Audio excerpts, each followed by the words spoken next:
Kita lihat India misalnya.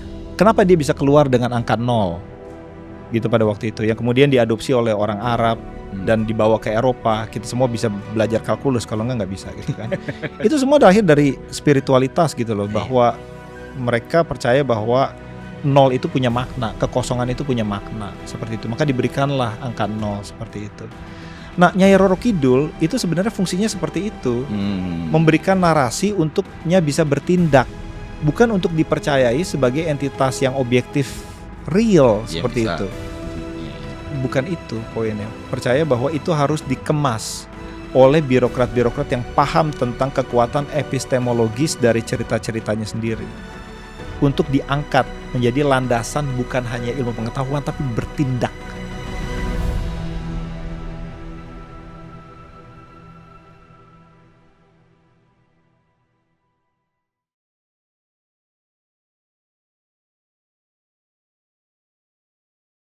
Chronicles itu punya misi, gitu ya. Chronicles punya misi untuk memberikan narasi baru buat Indonesia. Di dunia ini tidak ada binding morality. I don't believe there's a binding morality. People, orang-orang bahkan negara itu bertindak berdasarkan national interest, nasionalisme. Walaupun di tataran filosofis mereka bisa bilang bahwa liberalisme atau sosialisme oke, tapi begitu ada konflik, national interest. Oke. Nah, dan saya percaya bahwa apapun yang berada di dalam negeri, permasalahan ekonomi kayak permasalahan sosial, sangat dipengaruhi oleh apa yang terjadi di luar Indonesia. Sangat. Kemerdekaan kita pun juga sangat dipengaruhi oleh perang Napoleon. Itu dari dulu itu, apalagi dari sekarang. Jadi we're not alone. Everything happen abroad have great implication in Indonesia. Jadi untuknya bisa relevan di tengah ketiadaan moral absolut, Indonesia harus punya narasi yang kuat. Karena rakyat digerakkan oleh narasi, bukan dengan logika. Walaupun logika itu penting gitu, tapi mereka bergerak dengan cerita, dengan narasi. Apa yang baik, apa yang buruk. Anak kecil tidak baca journal paper, mereka baca cerita. Indonesia tuh misinya apa? Saya sebagai orang Indonesia misinya apa di dunia? Apakah kita penjaga lingkungan hidup? Apakah kita poros maritim? Pick one. Dan saya merasa ada kekosongan seperti itu di Indonesia. Ketika bicara di kancah nasional, internasional, tidak punya narasi. Chronicles percaya bahwa narasi itu datangnya dari identitas. Kita nggak bisa keluar negeri pakai baju militer bergagah-gagahan bilang kita negara besar. No, nggak ada yang percaya. Nggak ada yang percaya. Negara besar itu lahir dari identitas dan dari track record tindakannya. Jadi seperti itu. Nah, saya percaya identitas itu ada di level lokal. Makanya Chronicles mencoba untuk mengeluarkan, to unearth, apa yang menjadi local identity of the Bugis, Padang people, or Javanese, Sunda. Mereka sudah punya cerita-cerita itu sendiri, dan mereka sangat setia kepada suku-sukunya, bahasanya, dan warisan dari leluhurnya. Tapi tidak pernah diangkat di level internasional, sedemikian hingga mereka merasa bahwa mereka itu warisan leluhurnya punya signifikansi di dunia akademik. Bisa menyelesaikan masalah-masalah praktis. Bahwa orang Bali yang katanya sistem irigasinya itu berdasarkan hal-hal mistis seperti itu. Itu sebenarnya punya efikasi yang jauh lebih tinggi daripada sistem irigasi yang lain. Mereka bisa secara natural menghentikan hama, segala macam. Itu hal-hal seperti itu yang kita mau angkat. Nah, ketika Indonesia sadar akan identitasnya, punya narasi global, baru tindakannya sinkron. Seperti itu. Dan saya melihat sekarang belum seperti itu. Jadi kita melihat ketika representasi dari Indonesia pergi ke luar negeri, menyampaikan pesannya, tidak didukung oleh orangnya sendiri. Gitu loh, tidak didukung oleh orangnya sendiri. Indonesia pesannya apa? Kita penjaga lingkungan hidup. Bagaimana dengan sawit? Bagaimana dengan lahan gambut? Hal-hal seperti itulah. Ada ketidaksinkronan. Kalau kita tanya mahasiswa-mahasiswa tingkat 1 atau anak SMA, apa narasi Indonesia? Narasi itu harus punya basis untuk melakukan tindakan. Hal-hal yang seperti kita dengar, seperti poros maritim atau lumbung pangan internasional atau paru-paru dunia, negara besar, paru-paru dunia itu belum komplit. Negara besar terus mau diapain? Maksudnya negara besar jangan kritik diri kita sendiri. Maksudnya itu. Atau kita paru-paru dunia. Jadi apa maksudnya? Jadi kita harus nanam sawit kan. Nanam sawit atau kalau paru-paru dunia kok nanam sawit? No. People buy authenticity. Oke. Pesan kita harus sesuai dengan pola hidup dan tindakan yang otentik. Dan otentisitas itu lahir dari identitas. Gitu. Kita nggak mengenal orang Jawa, kita nggak mengenal orang Bugis. Di level pusat kita nggak mengenal mereka. Contohnya, Yogyakarta itu punya pepatahnya sendiri ya. Hamemayu Hayuning Bawono. Manusia itu untuk mempercantik alam semesta yang sudah cantik. Ada semacam etos lingkungan hidup di situ. Ya kan, mereka sangat menghormati sumbu kosmologikal dari Gunung Merapi sampai ke Laut Selatan. Nah, sekarang dengan Omnibus Law misalnya, ya kan, izin-izin untuk melakukan eksplorasi pasir di Gunung Merapi itu langsung dari pusat, bukan dari mereka. Dan hal-hal detail seperti itu harus menghormati kebudayaan lokal. Karena pada dasarnya saya nggak akan menikmati ilmu bumi di Imperial College atau di UK tanpa ketika pada zaman 1800-an, 1900-an itu para naturalis belajar tentang vulkanologi, tentang the earth crust. Itu dari masyarakat Jawa. Nah, narasi-narasi seperti itulah yang kita mungkin malu kali Mas. Mungkin malu untuk keluarkan gitu. Bahwa sebenarnya kita punya jawaban akan masalah-masalah praktis. Kenapa malu Mas? Kalau menurut saya sih knee jerk reaction saya itu karena centuries long feudalism. Oke. Take Malacca, Tan Malacca. Historical Marxist materialism. Mas mau ngomong Marxisme. Gak materialism. Historical materialism. Yeah. Ide dia bicara banyak tentang feudalisme, ya kan? Dia mengadopsi materialisme Marxis dari tadinya kelas karena kapitalisme, tapi diaplikasikan dalam konteks feudalisme, gitu.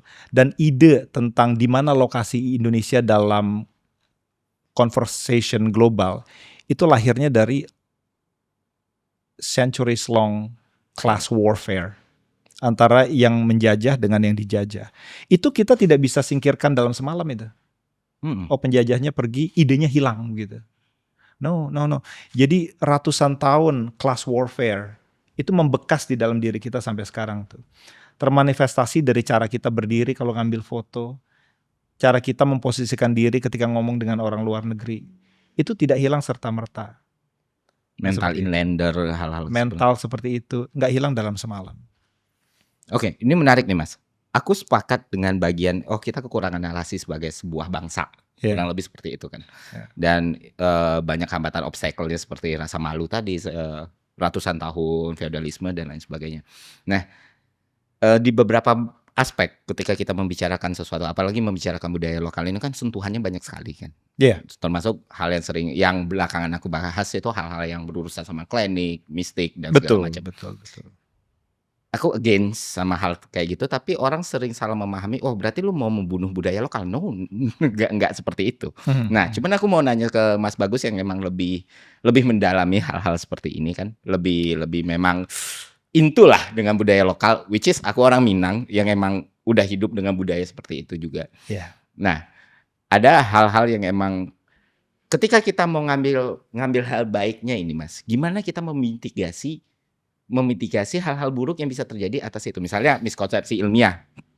Nah, kayak gimana caranya, apa solusi yang bisa kita ambil ketika kita tidak melukai ini, tapi di satu sisi, kayak aku pernah dengar Mas Bagus cerita soal laut adalah Nyi Roro Kidul itu sendiri. Which is, itu sebuah statement yang luar biasa dan bagus sekali gitu. Dan aku yakin orang into sama engage sama itu. Tapi bagaimana mitigasi yang harus kita lakukan Iya. supaya orang memahami itu sebagai bentuk preventif atas kerusakan alam dan lain sebagainya, Iya. bukan memahami itu dengan berarti gue harus Iya. menumbalkan sapi di laut. Ini sangat sulit dipahami karena layer-layernya beda-beda orangnya. Iya. Ada yang paham bahwa yang saya maksud itu adalah epistemological utility gitu. Iya. Bukan berarti saya bilang bahwa nyari Roh Kidul itu pada waktu itu betul ada gitu ya, seperti itu ya. Nomor satu ini karena para akademisi tidak mendidik masyarakat dengan seharusnya. Saya tahu persis dan saya ngikutin tuh Mas Ferry gitu, segala macam. Itu I like that very much. Thank you, Mas. Thank you. Itu juga saya merupakan korban ya, waktu kecil juga banyak orang kesurupan segala macam, orang percaya itu, kita tahu, kita paham. Dan kerugian, bahkan kerugian nyawa oleh orang-orang Indonesia yang percaya akan hal itu akhirnya kehilangan nyawanya banyak sekali. Jadi begini, bisakah kita, nomor satu sebelum saya jawab ke solusinya, bisakah kita menghilangkan 100% spiritualitas dalam Indonesia? Tidak mungkin. Ya kan? Universitas lahirnya dari mana? Maksud saya begini, ketika kita bicara tentang masalah real seperti climate change, ilmu pengetahuan tidak bisa berdiri sendiri. Ilmu pengetahuan dalam hal ini fisika, biologi, matematik tidak pernah masuk ke dalam domain etis. Nggak mau ke situ ya saya. Banyak tapi fine. Ya. Tapi poinnya adalah untuk mereka bisa menjadi potent force harus ada ethical underlying di situ, bahwa kita tahu caranya menyerap karbon dan kita punya tanggung jawab.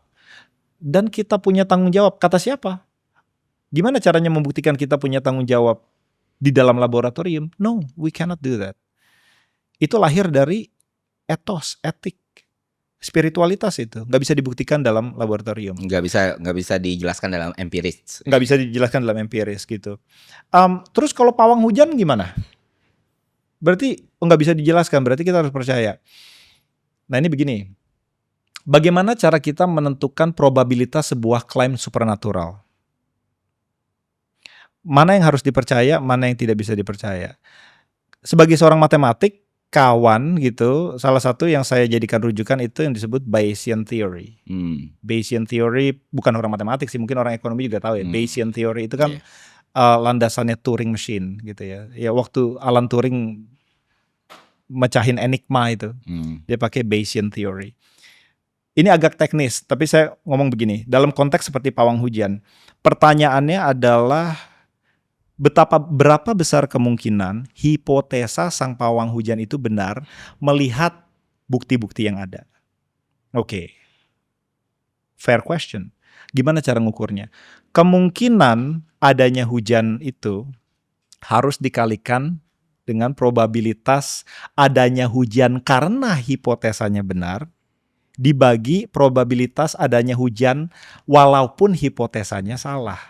Itu baru menurut odds form of Bayesian Theory, hasilnya probabilitas hujan karena hipotesa sang pawang hujan itu betul. Ini agak kompleks, mungkin nanti bisa ditulis persamaannya begitu ya. Nah yang orang lihat di lapangan adalah sang pawang hujan menaruh pasak atau naruh apa, kemudian hujan, maka dia benar. Yang tidak pernah dimasukkan dalam persamaan itu adalah nomor satu, apakah hari itu toh akan hujan? Apakah hujan walaupun hipotesanya salah? Dua pembanding ini nggak pernah dimasukkan. Dan secara saintifik kita bisa uji klaim-klaim seperti itu. Nggak cuma sekali, tapi bisa diuji misalnya dia bikin klaim sekali, hujan atau tidak. Dia bikin klaim sekali ternyata hujan, probabilitasnya naik di atas 20%. Tapi kedua kali dia klaim dan tidak hujan, probabilitasnya turun dari 20 bisa jadi di bawah 1%, seperti itu. Nah hal-hal seperti itu mestinya dikomunikasikan kepada masyarakat.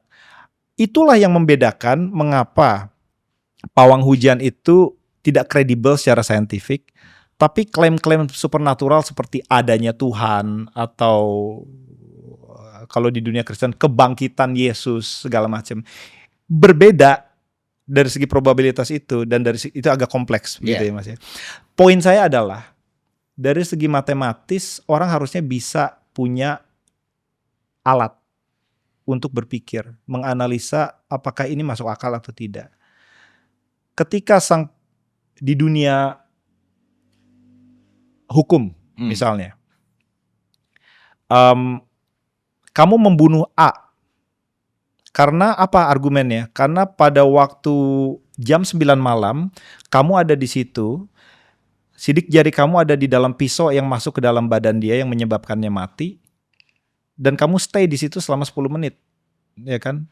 Oke. Sebenarnya bukan begitu, Mas. Waktu itu saya memegang pisaunya, tapi tiba-tiba alam semesta bergetar, terus kemudian hujan lebat turun, ada petir menyambar-nyambar, kemudian ada suara aneh dari langit, yang kemudian mengambil pisau dari tangan saya, kemudian dengan sendirinya dia masuk ke dalam si A. Itu sebenarnya penjelasannya. Kemudian, jadi itu tidak bisa dibuktikan di dalam laboratorium, tidak untuk dipercaya. Bukan begitu. Dunia hukum mengerti bahwa itu tidak bisa dipercaya, bukan karena tidak ada spiritualitas, tapi karena penjelasannya miskin dengan rasional gitu, ad hoc, contrived, mengada-ada. Dan kalau kita lihat persamaan Bayesian itu, terlihat di situ loh, berapa besar kemungkinan bahwa pada waktu itu ada hujan menyambar segala macam. Anything can be explained logically. Tapi akademisi tidak mendidik orang untuk percaya seperti itu, untuk bisa menganalisa secara real berapa besar kemungkinannya. Jadi hal-hal seperti itulah. Nah, mengenai Nyai Roro Kidul, saya nggak pernah punya argumen bahwa Nyai Roro Kidul itu betul-betul ada. Oke. Poinnya bukan di situ. Tapi ketika ada orang yang nangkap argumen Mas Bagus kayak gitu, apa yang harus kita lakukan gitu loh? Bagaimana memitigasi hal seperti itu? Orang harus mengerti apa yang disebut ontologi, apa yang disebut epistemologi, seperti itu ya. Bahwa kita lihat India misalnya, dan Tan Malaka nulis tentang India juga, gitu kan. Kenapa dia bisa keluar dengan angka 0 gitu pada waktu itu, yang kemudian diadopsi oleh orang Arab dan dibawa ke Eropa. Kita semua bisa belajar kalkulus, kalau nggak bisa gitu kan. Itu semua lahir dari spiritualitas gitu loh, bahwa mereka percaya bahwa 0 itu punya makna, kekosongan itu punya makna, seperti itu. Maka diberikanlah angka 0 seperti itu. Nah, Nyai Roro Kidul itu sebenarnya fungsinya seperti itu, memberikan narasi untuknya bisa bertindak, bukan untuk dipercayai sebagai entitas yang objektif real seperti itu. Nah, seperti itu. Nyai Roro Kidul jelas-jelas tidak bisa dibuktikan secara historis betul-betul ada gitu loh. Tapi poinnya bukan di situ. Poinnya adalah dia membuat orang pada waktu itu mengerti caranya bertindak. Gitu. Dengan eksistensi dia dalam narasi, akhirnya orang tahu apa yang mau dilakukan di zaman itu ya, Mas. Di zaman itu dia bisa melakukan, dia bisa memitigasi bencana alam. Karena dipandang bahwa Nyai Roro Kidul dengan penunggu Gunung Merapi itu berhubungan, beraliansi dibilangnya. Ketika ada gemuruh dari laut, maka sebentar lagi akan disusul oleh Gunung Berapi. Dan kemudian tahun 1960-an kapal ekspedisi sains dari Amerika menemukan bahwa di sekitaran Sungai Opak di situ, yang di antara sumbu aksis kosmologi dari Yogyakarta, ada jalur magmatik di situ. Kita mesti sadar, scientific enterprise yang kita mengerti sekarang itu umurnya belum lama loh, Mas. Oh iya, tapi yang hal-hal kayak gini nih. Iya, 200 tahun dibandingkan 300 juta sejarah manusia. 200 tahun just thin veneer. 0,00 sekian. Oke, pada waktu itu orang mengerti alam semesta itu bukan dengan metode yang kita pelajari sekarang. Ada zamannya dulu orang mengerti alam semesta dengan memberikan entitas humanoid gitu ya, diberikan nama gitu ya. Tapi mereka mengerti tentang gerakan-gerakan tektonik dengan mengambil sampel di tempat-tempat yang ada sesajennya di situ. Namanya Nyai Roro Kidul. Lantas kita mau buang itu semua. Kita mau buang itu semua dan mereduksinya menjadi semacam hal yang tidak berguna. Dan saya percaya bukan itu poinnya. Percaya bahwa itu harus dikemas oleh birokrat-birokrat yang paham tentang kekuatan epistemologis dari cerita-ceritanya sendiri. Untuk diangkat menjadi landasan bukan hanya ilmu pengetahuan tapi bertindak. Gitu, landasan. Sultan Hamengkubuwono ke-9 itu lulusan Leiden loh, Mas. Dia bukan not well educated people lah ya. This is Western educated. Western educated. Ya, dia bukan sesajenan terus. No. Dia mengerti bedanya narasi mistis dengan dunia modern. Orang Jawa tidak bingung sebenarnya bedanya antara sesajenan dengan hal-hal praktis. Mereka nggak bingung. Nah, kalau mereka sekarang yang masih berada di tataran tidak teredukasi, kemudian termakan para dukun segala macam. Nah, itu sebenarnya refleksi yang lebih besar dari ketidakefektifan pendidikan Indonesia. Oh, ya berarti bottom line sama benang merahnya nyambung nih Mas. Iya, and you're doing a great job. You challenge that, right? Siapa yang mau santet saya? Silakan itu. That's very admirable. That's very nice. Karena aku nonton konten-kontennya Mas Bagus juga. Karena aku menganalisis ya Mas, menganalisis market, viewer dan dari narasumbernya sendiri. Gitu. Apa yang dimasukkan sama Mas Bagus tadi kan udah dijelasin secara jelas tuh. Kayak gimana narasi itu dibungkus, bukan dimatikan total, bukan direduksi total. Ini kan udah ratusan juta tahun. Dan itu juga jadi basis orang yang tidak sekolah untuk bertindak yang terbaik dalam semua pilihan tindakan dan lain sebagainya. Aku paham sekali itu. Terus ketika aku ngelihat sama kayak gini Mas. Oke, aku kasih penjelasan yang lebih enak mungkin. Ada satu channel di YouTube itu namanya Rumah Editor, tapi yang dia bahas itu fisika lanjutan bahkan kuantum, mekanika kuantum. Dan dia udah paham tuh. Ketika gue mau ngejelasin mekanika kuantum dengan enak dan bisa engage sama orang, gue bahas santet. Iya, banyak. Jadi jutaan yang lihat. Spooky at the Distance-nya Einstein sama ya beberapa teori-teori kuantum lainnya ya kan. Kan kita yang belajar kuantum kan ngerti lah enggak kayak gitu sih sebenarnya. Nah, akhirnya dia menjelaskan gitu loh. Secara fisik itu mungkin kok antara satu atom sama satu atom lainnya itu terkoneksi. Bukan mungkin. Terlihat tuh sama tuh kalau penjelasan via kuantum lah. Ternyata di Indonesia video itu rame Mas. Bayangin kita bahas fisika kuantum bisa dapat 4 juta views.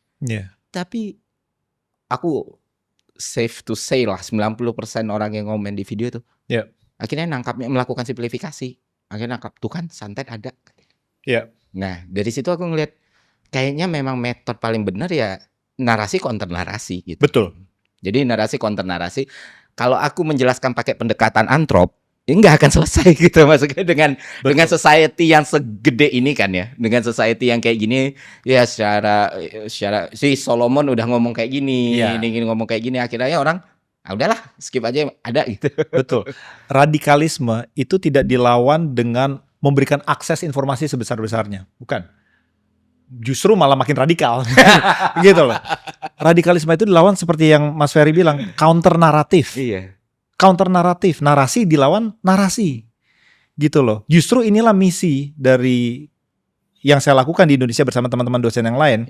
Oke, Nyai Raro Kidul, what are we gonna do about it? Well, it's the place where earth sciences first emerged, right? Ini ada landasan yang elegan dari situ. Ilmu bumi yang modern itu tumbuh dari situ supaya masyarakat mengerti. Jadi narasi-narasi seperti inilah yang harus mengimbangi bahwa ada santet Tuhan segala macam. Mereka harus dididik untuk memahami budaya mereka sendiri. Gitu loh, bukan diberikan semata-mata walaupun baik ya. Akses nih semuanya punya internet, semuanya punya akses ke Twitter. No, Twitter is a really wild world. Justru narasi-narasi di situ makin riuh begitu kan. Kalau misalnya di UK ada radikalisme, ada juga di UK radikalisme orang masalah-masalah yang garis keras segala macam gitu ya. Nomor satu kata pertama yang berada di dalam, saya punya anak, jadi dia di dalam sekolah publik di situ ya. Di situ ditulis kita akan melawannya dengan counter naratif. Dan UK itu punya counter naratif karena identitasnya kuat sekali. Bagaimana dia punya etos tentang apa yang baik dan benar. Oke, dari Hamlet misalnya, perjuangan seorang pangeran yang dikhianati oleh pamannya, kemudian dia melakukan perjalanan layaknya seorang pahlawan, dia melakukan hal-hal yang mulia, akhirnya dia mendapatkan glory. Itu Hamlet karya Shakespeare, diturunkan menjadi Lion King. Buat anak-anak Lion King itu Hamlet. Oh itu basisnya Hamlet deh. Basisnya Hamlet, cuman dirubah aja dari orang jadi singa gitu kan. Itu sama persis ya. Iya nggak sama persis ya. Ada bubu, ada romantisnya udah gitu. Iya. Ada babinya segala macam. Oke gitu. Nah, kok aku baru notice. Thank you Mas. Nah cerita-cerita itu dikultivasi. Anak-anak tahu. Misalnya pada waktu itu Inggris punya kegelapan di mana jutaan orang, nggak tahu jutaan atau ribuan meninggal karena Black Plague. Black Death dibilangnya. Black Death, iya. Nyanyian anak-anak itu ada yang berdasarkan hal itu. Kalau si Mary udah memulai tanda-tanda seperti ini, sebentar lagi dia akan mati segala macam. Itu loh. Nah, Indonesia kekurangan cerita-cerita kayak gitu, Mas. Makanya saya bicara dengan Profesor Nur Hayati Rahman dari Makassar. Seumur hidupnya didedikasikan untuk mendigitalisasikan kitab Lagaligo. Di situ dia pakai hidupnya untuk meng-unearth gitu ya, sebuah kitab yang panjangnya 1,5 kali lipat dari Mahabharata. Di dalamnya ada etos orang Bugis. Di dalamnya ada jawaban tentang apa yang harus orang Bugis lakukan terhadap masalah climate. Sebenarnya bahwa manusia itu diciptakan sebagai produk dari menikahnya penunggu atau dewa dari langit dengan dewa dari bawah laut. Permasalahannya bukannya apakah benar demikian? Oke. Oh, ya udahlah ya. Udahlah. Udah kita udah. Gitu loh. Poinnya adalah orang tahu fungsinya adalah untuk menjaga keseimbangan laut dan langit. Bahkan untuk buang air kecil pun di laut dia nggak berani. Apalagi mencemarinya dengan minyak gitu loh. Oke, sorry kepotong. Ya, seperti itu. Yang menarik itu di Indonesia itu, Mas, ketika kita bikin di tong sampah tuh, di tempat pembuangan sampah di hutan lah misalnya. Iya. Jangan buang sampah di sini, jaga kebersihan. Orang masih buang sampah. Tapi kalau ditulis yang buang sampah di sini banyak kuntilanak. Bersih itu tempat. Iya. Nah, itu refleksi lagi. Jadi saya juga masih belajar gitu ya. Apa sih yang membuat orang melakukan sesuatu? Apa sih basis dari tindakannya? Gitu lah. Dan waktu saya pertama kali belajar matematik segala macam, saya juga melalui fase di mana orang harus tahu tentang ilmu pengetahuan segala macam. Ujung-ujungnya ilmu pengetahuan itu satu dari berbagai variabel dalam persamaan yang membuat orang melakukan tindakan. Variabel yang lebih besar itu adalah narasinya. Oke. Sebenarnya landasan etisnya.